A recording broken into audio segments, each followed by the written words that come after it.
welcome to another edition of OnSide SA, the soccer show that lets you know what's going on. And Budge and I, the first thing we talk about before we get our international pundit Stevie B on the line is, of course, who's left? Last one standing. Who's left? There's a few, not many, Paul. 500 entries have gone, or 499 have gone in 2 weeks. So, wow. I'm just looking at the numbers here, Budge. Arsenal took 80 through. They were comfortable. Yeah.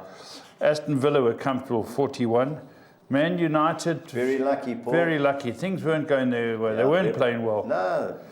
And Newcastle... Last minute injury time gone. Last minute injury time. So we could have had another 64 come out. But the ones who went out, Chelsea, again, Brentford, Tottenham, 3-1 up.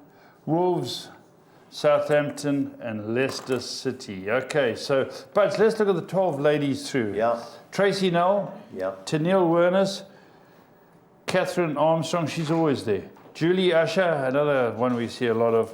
Montana Werners, Ashley Berger, if I got that right? Berger.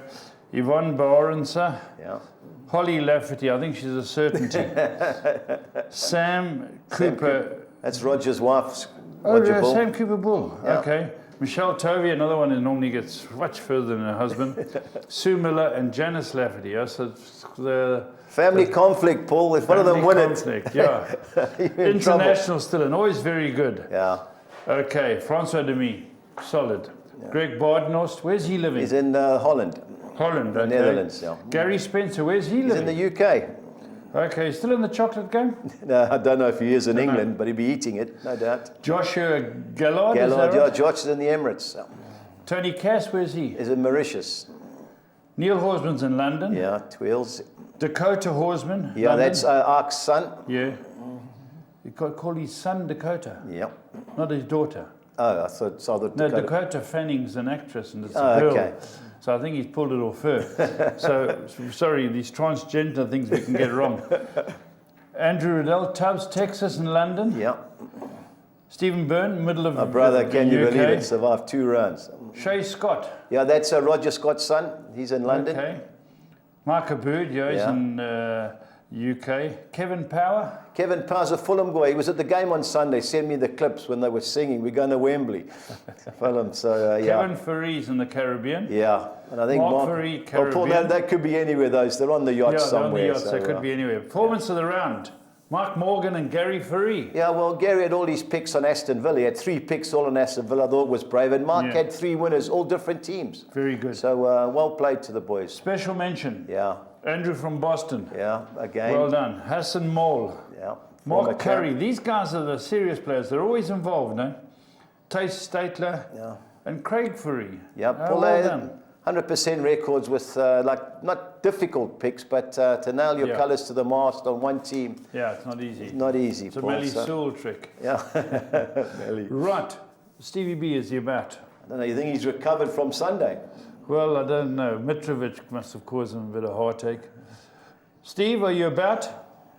Good morning, and the answer is no, he's not recovered from Sunday, but, putting a brave face on it. Good. Just my take on it, having obviously watched it, I thought you guys were superb until that breakaway. You're way on the attack, the breakaway comes, you give away a penalty. Fair enough, people can't argue that. Guy gets sent off. Then the coach or the manager goes mad. That's not a good sign for the players. Yeah. The coach going dilly, the players think they can as well. So Mitrovic starts doing stupid things. I don't know how harsh the sentence is. You might know more, but don't touch the ref. What do you think, Steve? No, look, it was 2 minutes of madness. Yes. It was, as you say, for 70 minutes we were superb. I mean, we were seen to be getting stronger. I think part of the issue, we were pushing for that second goal and left ourselves open to the break. But as you say, it was unfortunate. It was a penalty.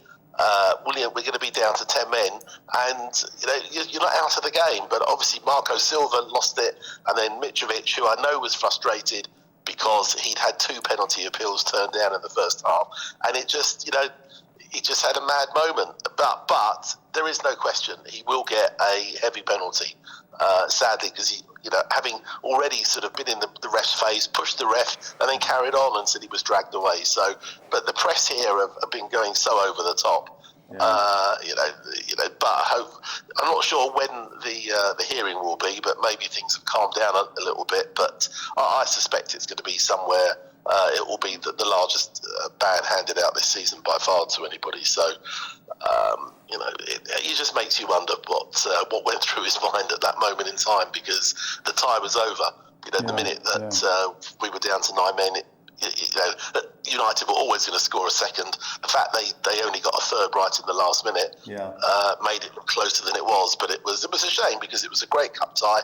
We played really well, and deservedly we're ahead. But these things happen in football. I was sad. I just thought that William could have let it gone in. Because with VAR, they're always going to pick up the handball. And if it is 1-1, you were still in the game, Steve. You're the better team. Yeah. But he had to get sent off. I don't know whether the manager thought he didn't know the rules, thought it was handball, should have been a yellow card. But he had to get sent off. And for him to throw his toys out the cot, he's also got to come under scrutiny. Because that just incited it. Mitrovic, we know, is a fiery character. And he lost the plot. I think you'll get 6 to 8 games, Steve. Yeah, so do I. But as I know we have mentioned on before, we went on show, that I just hope it doesn't ruin your season. You've had a great season.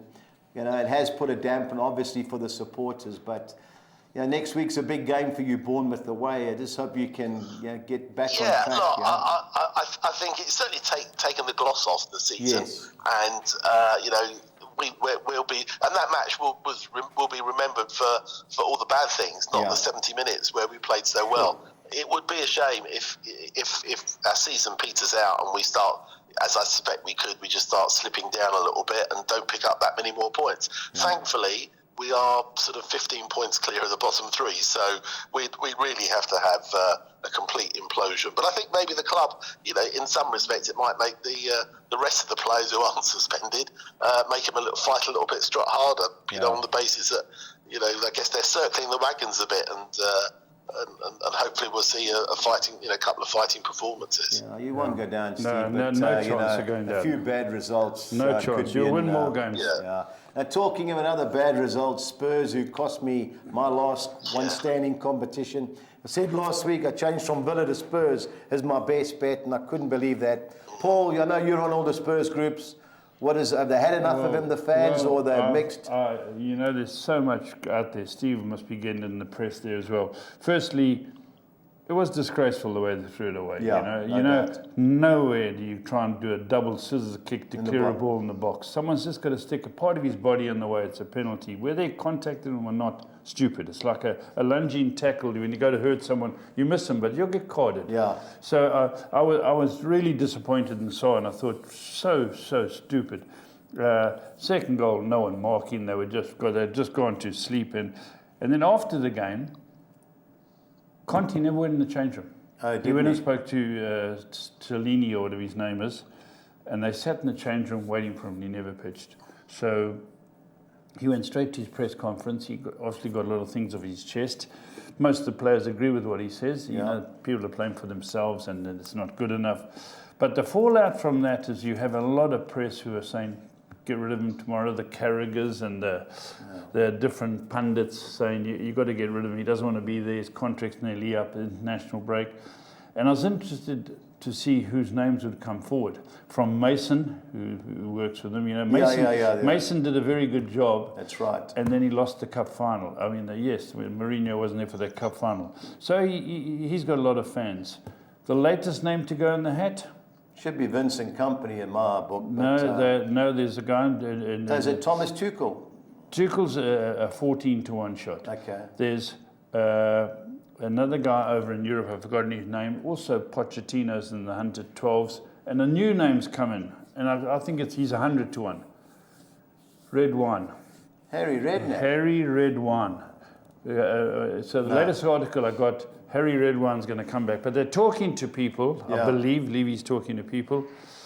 But as Conte said, why do you keep blaming the managers? You've had the best managers around. Yeah. You know, the only one who didn't really do much for us and was fired quickly was the goalkeeping coach, Nunes. What was he? Yeah, Nuno. So Nunes went quickly. We had Jose didn't stay long. Conti's not going to stay long. We've had interim boys.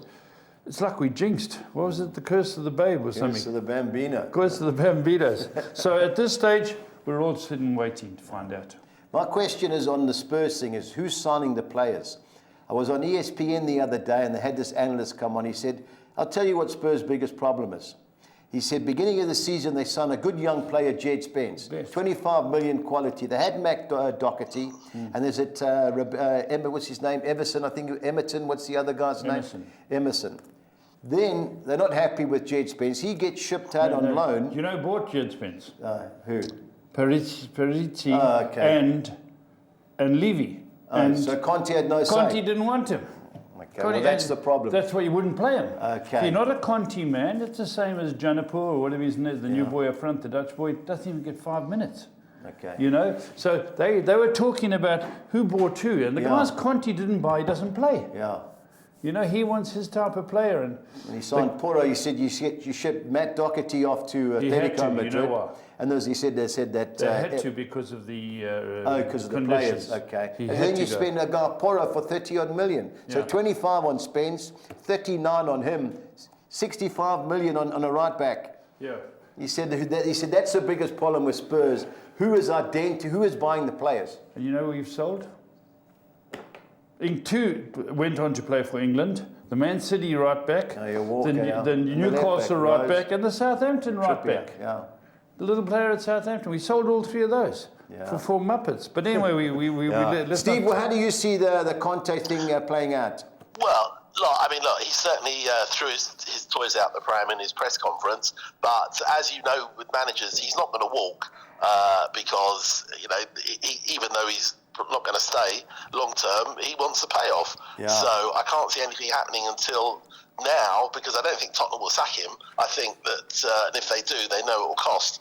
Yeah. So they're in a bit of a standoff. But the crazy thing is, all the managers that have come into Tottenham, I don't think they can complain that they haven't backed them with players. But as Paul says, they haven't necessarily bought the right players. Even take someone like Richarlison. He's hardly played in the Premier League. I know he was injured for a while, but he brought him in and didn't play him. So and he had a little rant recently. So look, there's something underlying issues at the club, and the fact that he maybe spoke out of turn, but what he said is, while things are the same, they're never going to win anything. And I guess when you think of some of the managers that have been there, for a club the size of Tottenham, the resources that they have had, it's probably I guess the fans are thinking we should have won something by now. Yeah. Not maybe the Premier League, but we should have won a cup. Yeah.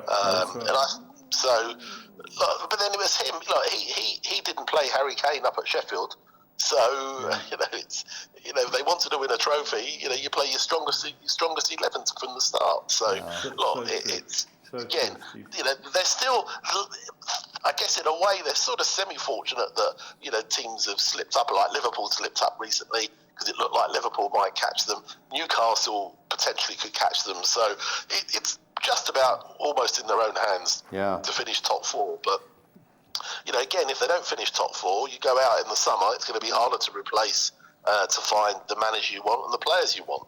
Yeah. You know what it is? We fight every year, Steve, to get in the top 4, and then we play like Muppets in the Champions League. Yeah. We nearly didn't get through the qualifying rounds. What are you fighting for? To get knocked out? Let's fight Fury next week. We win our next fight, we're fighting Fury. We get knocked out before you go to the quarterfinals. No, they must realise, Steve's right. Go and try to win a cup. Yeah. Champions League, they can't win. They're not good enough. They might have good games against Man City. Every team he went to, he tried to win the League Cup. Yeah. Plays big, and that's United, he did the same thing. Chelsea, you got to win something. We passed United. Yeah. All we got to do, beat Villa at home, beat Southampton, beat Wolves, Leicester. We caught 4 against Leicester. Those 4 sides. Saturday was we're sitting second nearly, but they can't beat the Muppets. So anyway, enough about them. I'm angry enough for them. Let's talk about Roy Hodgson, Crystal Palace. That came out the blue, didn't it? Yeah, very much so. I'm a little surprised. I thought that he'd hung his boots up. He's 75 now. You know, he went into Watford for a short term and it didn't work last season. I'm not sure it necessarily. You know, it's not like Palace are adrift, but they are only sort of 3 points clear of the bottom 3, and you know they're not scoring goals, and that's an issue. They've made themselves hard to beat more often than not at home, but they're not scoring goals, and there's obviously something that's a shame because Patrick Vieira obviously good reputation, and I think Palace fans are sort of mixed, but. I think if they stay up, I'm not sure. That is not a good move. Not a good move. You've got to build a wheelchair ramp. Yeah. He's an old buddy. And next thing they'll be saying, bring back somebody Harry else. Redknapp for Spurs. That could be the saviour. So, yeah. You can have a... So has he officially got it, Hodgson? I can't see that. Yeah. Okay. I'd be very surprised, even for a few games. I mean, it's... he has been out of football for a while now. Yeah. So, but I think, but he's taken a bit of a gamble. But, who's out there? It's, when you've only got like 11 games left, it's not like they've got time to start trawling around looking for managers. And they're not promising him, anybody anything long term anyway. It's just come in for 2 months and keep us up. Big Sam. So, Big Sam. Yeah, Hodgson will have the respect to the players, but listen to me. He wasn't good enough when he was in his prime, Hodgson. Look what he did at Liverpool. He had a 10% win rate. Look at him at England. Suarez. Yeah, he bought Suarez because he's a major club. No, Hodgson's a flop in my eyes. No, but I mean, look, he did well. He did well. Obviously, he was fantastic at Fulham. He went to Liverpool, and I know people that have spoken to him. He went to Liverpool, but basically the players and the club weren't really behind him. The fans didn't want him. They wanted Dalglish back, and basically he was undermined from the start. So. But otherwise, he'd done okay. And he did okay at Palace. They weren't a pretty watch. I mean, his philosophy was to start and play. You start at the back, and I think, in all fairness, if he stops Palace losing games, they'll probably pick up enough points. But it is very anyone from Palace downwards is in trouble. I mean, it's going to be one of the tightest. Unless one or two clubs fall away, it's going to be the tightest relegation battle in years. Yeah, there may be one or two, but you need the third bottom, there's going to be they're in trouble. And, as you say, it's a situation and there's no one else out there. So what's the worst that can happen? The players respect him, so they'll have a go for him. Right. Steve, big game tonight. Euro, Italy versus England. Obviously the cup final. Very tough game. How do you see it going? Fraser Foster. Well, England have a very poor record against Italy and in Italy. Yeah. And in all honesty, I mean, they've got a few issues. Italy, they haven't got. They've got a few players unavailable. I think that if we get a draw, would be a very good result. This is our hardest match of the group, and to come so quickly. Yeah. So I would, without doubt, and then we're followed by Ukraine on Sunday. The next best team, Ukraine on Sunday. So. I think when we avoid defeat tonight, I think would be a very good result. Play to win. Okay. Roy Hodgson, play to win. Well, he didn't. We played them in the Nations League some months ago, and it was a shocking performance. It was, I'm not even sure we had a shot on target in that match. It was really poor. So, Italy don't lose many at home, and I think if we can come away with a draw, it sets up the rest of the group. Thanks, Roy. Yeah. Okay. Just remember, they lost to North Macedonia 1-0 at home in the World Cup playoff. But they couldn't make the qualifier. They couldn't get there. Come on. Steve, this is where I'll disagree with you to a little extent. England have always played 3 centre halves. In the World Cup, they changed it. They only played 2 centre halves, and they played the extra midfield player. Yeah. So now they're a lot more dominant. I think England are a top team. I think England can go there and win. I think England rolled it. Italy, we all know tactically they can ruin it, but I think England are slowly coming. Playing the 3-5-2, playing the extra midfield. They shouldn't even be on the Spurs side. I'll have a few pound on England. They're like 18-10. All right. Have a few rand on them. What's happening? Steve, on to Friday. Obviously, there's a slew of games on tonight. But on Friday... Oh, tonight as well. Yeah, there's a whole lot of games. I think there's 8 games on tonight. But we'll pull up on our screen. The first game is Bulgaria-Montenegro. How do you see it? Yeah, I mean, look, neither sort of put up the trees. Bulgaria have been very disappointing in recent years. Yeah. Montenegro have moments. I think it's the sort of game. Well, it's not the sort of game you really want to watch, but I think Bulgaria probably should just about start as favourites. But I don't think it'd be a particularly good game. I don't think. Montenegro could hold them, but I think Bulgaria rightly start as favourites. This will be a panel-beating battle. That Savic, who plays for Atletico Madrid, I think he plays for Montenegro. So I think there'll be goals in this, Steve. They both know they've got to go for it. So, but as you say, of the two, Bulgaria at home. Surely Austria got to be too good at home for Azerbaijan? Oh, yeah. I mean, I think without doubt they should be far too strong for them. I mean, Azerbaijan are not the worst side, but I think they would be very disappointed, Austria, if they don't win by at least a couple. Yeah, good game it'll be on. Czech Republic against Poland. But disappointed in Poland. With that Lewandowski up front, they don't seem to do anything. I don't know if he's playing, because I haven't obviously seen the match teams. But the Czech Republic aren't a bad team, Steve. I fancy them of the two. How do you see it? Yeah. I mean, I think at home, I think they will start as favourites. Poland, I think we always expect them to do better than they do with Lewandowski. Yeah. But more often than not, as you say, they are disappointing, and away from home particularly. So I think even if he plays, I think the Czech Republic will start as favourites. Matt Cash there? He plays for Poland back. Yeah, good big player. Game, yeah, nice player. Big game on Friday is France, Netherlands. Yeah. It'd be a good game. I mean, it will be a good game. I think France rightly will start as favourites. Again, we haven't heard what the team might be, but if Mbappe's playing, they're obviously probably still smarting after losing the World Cup final. They'll get a big welcome back in Paris. So, I think the Netherlands will put up a fight, but I think France should be too strong for them. Yeah, you just never know with that Netherlands. Tactically they're astute. So, but it should be a good game. 1-14 Greece, Steve. Good things against Gibraltar? Yeah, I mean, Gibraltar, it's any time they even score is a good result for them. Greece should be far too strong, and I think they'll win comfortably. Yeah, have to agree with that. On to our second page, you've got Moldova and the Faroe Islands. I can't believe the Faroe Islands aren't favourite for this, Steve. I know Moldova at home are dangerous, but of the two, I like the Faroe Islands. Which way do you see it going? Yeah, I think if this was in the Faroe Islands, I would certainly have them as favourites. But as you say, Moldova, you're not quite sure what you're going to get from them. I think, I can understand why the bookies have got them as favourites, but I think it'd be quite close. Yeah.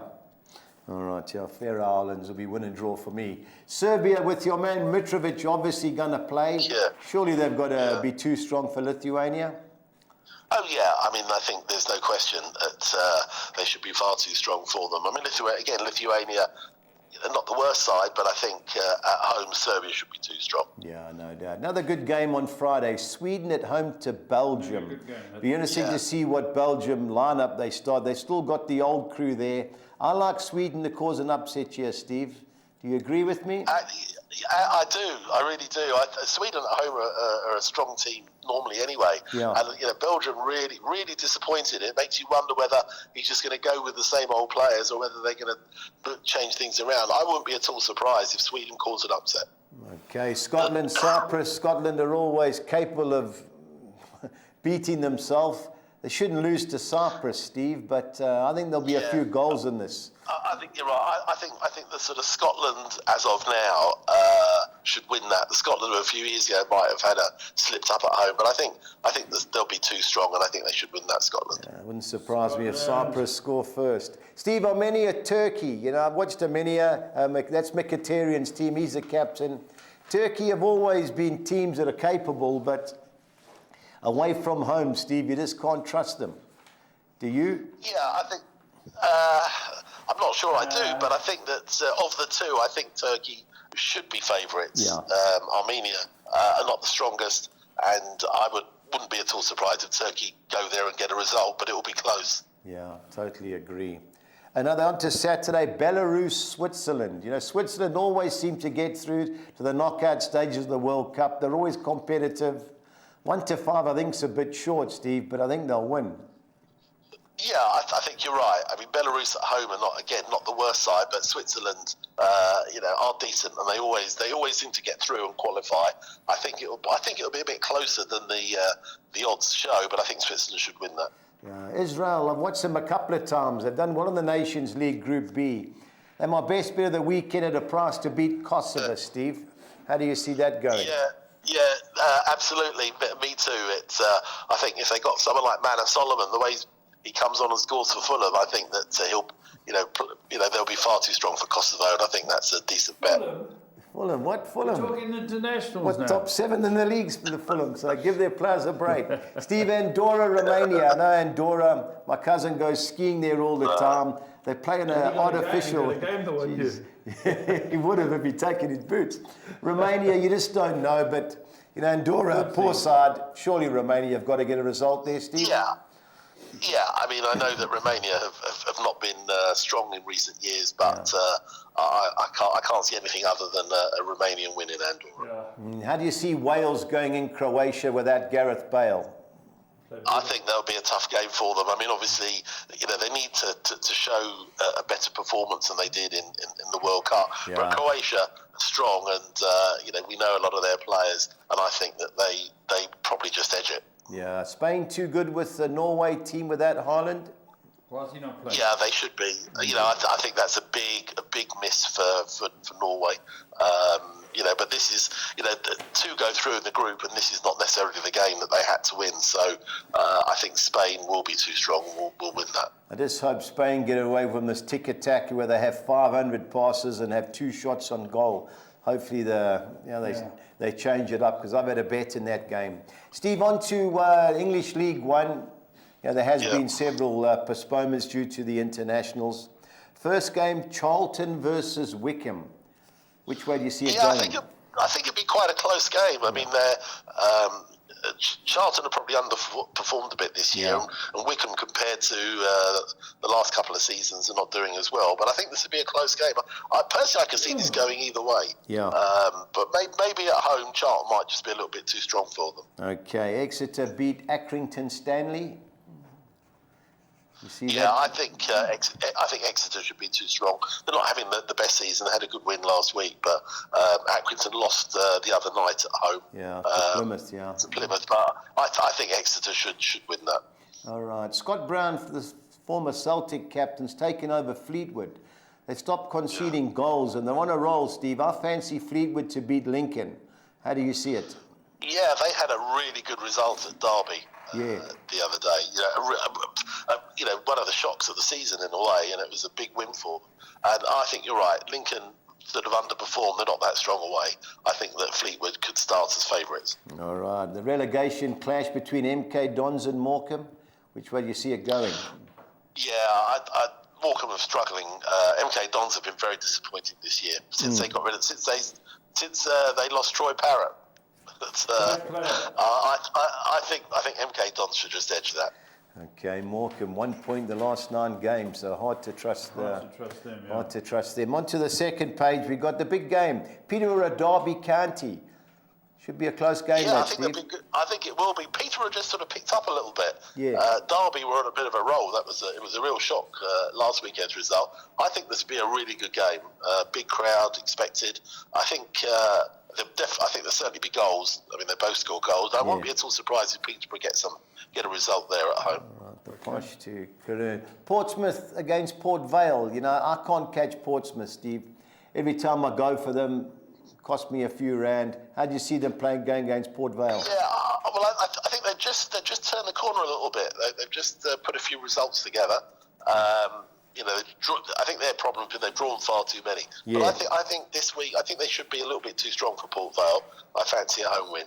Yeah, Sheffield Wednesday surely be too good for Forest Green. Yeah, they should be. I mean, Forest Green, obviously bottom of the table. Yeah. Even with their new manager who's struggling a bit there. Yeah. But Sheffield Wednesday lost for the first time in 23 games the other night to Barnsley. So, I think they'll want to bounce back. They're still, they win their games in hand, they're top. So I think this is a big game for them, and they should win that comfortably. Steve, I watched that game. That's one of the best games I've seen all season. 4-2. What a game. You know, it's one of the, I thought, should I watch it? It was 10 o'clock. I had a bet. Obviously, the bet arrived in the first half. 4-2. What a great game. Yeah. And gone to bed. yeah, no, I couldn't go to bed. You know, the bet had arrived at half time, and really, the referee was outstanding. You know, the bumpy pitches, the tackles were flying, kept it tidy. But Sheffield Wednesday will come up, Steve. I've seen they're far better than several of the championship teams I've seen.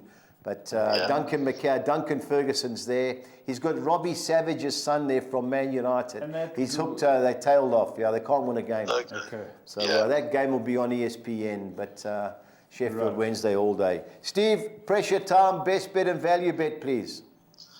Well, yeah, I think you sort of mentioned it, but I mean, I'm sort of toying between a couple, but my best bet, I'm going to go for Israel. I think that's a good price to beat. And my value bet, I'm going for Sweden. Jeez, Steve, you must have seen my picks. Well, there again. I know, it's funny, isn't it? It's just, you know, but we've occasionally done that at the same one. But sometimes those bets jump out and you think that looks good value. Yeah, especially at the prices. You know, we can go 1 to 4, 1 to 5, but that's not going to make any people any money. Or much money, so we're around the even money 9 to 10. And I was going to say, great minds think alike, but Paul will come with fools never differ. So we'll have to compare notes over the weekend. But Steve, big game tonight. Yes, no, you know, I think it will be a tight game, whatever happens. You know, it's not going to be floods of goals. But look, if England get a win it, fantastic. I mean, that probably puts them, that sets them up for the rest of the group. A draw and beating Ukraine at the weekend is not the worst result. So we'll see. You know, it's going to be. It doesn't seem that long ago that the World Cup's finished, and here we are. You know, we're starting with another tournament. The Euros next year, Steve. Is that right? Yeah, it must be. 2024. Yeah, 24. Yeah. Jeez, so quick. All right, Stevie. Steve, okay. Take care. Very much. Speak to you over the weekend. Talk to you next week. Thank you. Well, Steve. Cheers. Bye. Cheers. Bye. Right, Budge. Let's go and have a look at AFCON. Yeah, Paul. A lot of the favourites are playing at home. Yeah, so Mali, it's actually the first game up. We'll get it onto the screen. I think it's Nigeria. Nigeria, Guinea-Bissau. Yeah, you never know with Nigeria, but they've won their 2 group games. They should be too good for Guinea-Bissau. 1 to 3. 1 to 3. It's just hard to trust them, Paul. But they get all their players. They should be too good, as well as Cape Verde. You know, Swaziland or Eswatini, as they call now. Well, they're rubbish. You know, not the best of teams, Paul. 3 to 10 is very short. So you know, but they should win. And the Ivory Coast are a good team, Paul. 1 to 6.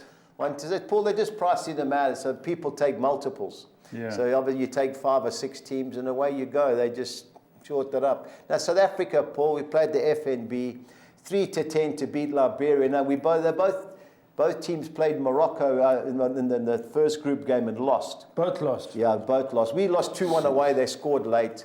Paul, I took 7 to 10 South Africa to score over 1.5 goals. There's no value. I looked at all the markets, so I think we'll win, Paul. A lot of Sundowns players in good form. George Weah's from Liberia. He was the only player. Actually, they trained at Umbilo years ago when I was there. He sponsored the bus. Great player, George Weah. Need him back. But South Africa, Paul, I think will be too good for them. And Egypt as well. 1 to 4. Salah is playing. I took over 2.5 goals, Egypt, 14 to 10. So I thought if you're going to have a dip, everything else is short, Paul. You know, Salah better start netting them. They haven't had a good start, so they've got to win that game. Melisoul, on to the next. I like Mali, Paul. A lot of these players play in France. Gambia, you don't know what you're going to get. But Mali, for me, a good team. Always have been at the AFCON, Paul. 5 to 10, I think, good things. Senegal, best team in Africa, Paul. They've got the full contingent of players, Mane and them. But likewise, 1 to 4, just... No, can't touch. There's no value, even -1 handicap. And Cameroon, Paul, a lot of good players in that Cameroonian team. They'll win. Yeah, they'll win, Paul. And, you know, you've got Tunisia, Libya. You know, Tunisia... Excuse me. They're dangerous in AFCON. And Tunisia. Yeah, and Guinea too, Paul. A lot of the young players, I had a look, they're playing France. You know, so they come together, dangerous. So they've got everyone short because they all look like a win. They all look like good things, Paul. So you put like 6, 7 of them together, you get about 2 to 1. Yeah. And you get 1 draw in the mix. And you're gone. And you're gone. So I understand why they've done it, but it's just not for us to have a bet on it, Paul. All right, Budge, no problem. Let's go look at your pools now. Yeah, Paul, there's no GC pools because the games are limited this week. Okay. So kick off with the Soccer 6. Now, the first game is postponed. I don't know why they were hastily to get this out, but Burton versus Cambridge is postponed, so you can put any 1, 2, or 3 in there, so we bank at that. I've gone the field in the Charlton Wickham Wanderers game. I don't see Fleetwood Town losing at home to Lincoln, as well as MK Dons losing at home to Morecambe. I've gone the field in the Peterborough Derby County clash, and Shrewsbury Bristol Rovers game's postponed. So you bank a one there. There's 4 teams. So there's only 4, Paul. 2-1-6, so we'll look for a few upsets. On to the second soccer 6. I've gone the field looking for the upset in Armenia, Turkey. I think Israel, my best bet, will be too good for Kosovo. I've thrown the draw and looking for the upset, Croatia versus Wales, as well as Germany, Peru, which is obviously a friendly. Yeah, and I think Spain will beat Norway, and I've gone the field in the MLS game. Well, why is Haaland not playing? He's injured, Paul. Okay, He's carrying a knock, and as well as Rashford. He's pulled out. There's been a few of them pull out. Okay. So 2-1-6 on that soccer 6. Okay. Exotic. On to the soccer 10. I've gone the field in the Gabon under-23 versus Cameroon under-23 match. I've gone Scotland win and draw at home against Cyprus, looking for an upset, as well as Armenia, the field against Turkey, 1, 2, and 3. I think Switzerland will be too good away from home against Belarus, and I'm going for Israel to beat Kosovo. Onto the second page, I'm going Romania to avoid defeat in Andorra. Throw the draw in with Wales away from home against Croatia. And I'm chancing Germany, Peru, hopefully being a friendly. There's not much pressure. There'll be plenty of changes, and Peru could snatch a draw. I think Spain will be too good for Norway, and Brazil in Morocco be too good for them. Brazil, they don't lose many games, Paul. Their players know. Yeah, that's right. So 288 is the soccer 10. There is no soccer 13. The Swedes hadn't sent it. So I just think that with all the games postponed, they've just taken their time to put it together. On to our bets. On to Friday. A little bit difficult. But I've gone both teams to score in the Bulgaria, Montenegro, and Czech Republic versus Poland game. I'm going over 2.5 goals and both teams to score no in the Serbia-Lithuania game. I think that's 3-4, 5-0. And I'm going Sweden, handicap +1, which is so Sweden win or draw. No, they get a goal. So it's Sweden to win or draw against Belgium. Okay. It's better odds than the double chance. So 2,600 to 200. On to Friday, I've gone Uganda to beat Tanzania. I've gone South Africa to score over 1.5 goals against Gambia. And Mali. And Mali to score over 1.5 goals. So they're against Gambia. Okay. South Africa's Liberia. And Egypt over 2.5 goals against Malawi. 2,600 to 200. A Euro Saturday treble, I'm going Israel to beat Kosovo. I'm going Turkey to beat Armenia and both teams to score yes.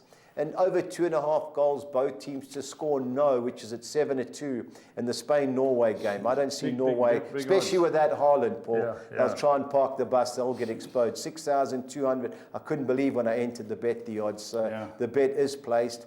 On to Sunday, I'm going over 2.5 goals, both teams to score yes. In the Northern Ireland, Finland, and Slovakia, Bosnia, Herzegovina's fixtures, and over 2.5 goals, and both teams to score no in the Malta-Italy game. Italy got to get Italy wins 3, they'll win 4 or 5, Paul. 2,700 to 200. On to the English League One quad, I'm going Fleetwood Town to beat Lincoln City. I'm going Sheffield Wednesday to beat Forest Green by more than 1 goal, and both teams to score in the Charlton Wickham Wanderers, Peterborough Derby County games. 3,200 to 200. And our Collis King 6 on Ixa. I'm going Sheffield Wednesday to beat Forest Green, Barrow FC to beat AFC Wimbledon, Israel to beat Kosovo, Spain to beat Norway, England to beat the Ukraine, and Italy to beat Malta. 2,500 to 200. Excellent, but excellent.